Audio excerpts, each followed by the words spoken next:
नंदुरबार जिल्हा पोलीस दलातर्फे पोलीस अधीक्षक श्रीमती अश्विनी सानप मॅडम यांच्या पुढाकाराने यावर्षी आपण या धडगावला 6 तारखेला विश्व आदिवासी दिनाच्या अनुषंगाने 6 तारखेला आपण आदिवासींचं जे पारंपरिक ढोल वादन स्पर्धा आहे ती घेणार आहोत।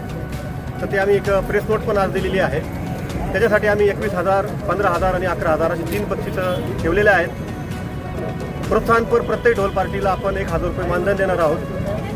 हा कार्यक्रम ठक्कर महाविद्यालय या ठिकाणी आहे।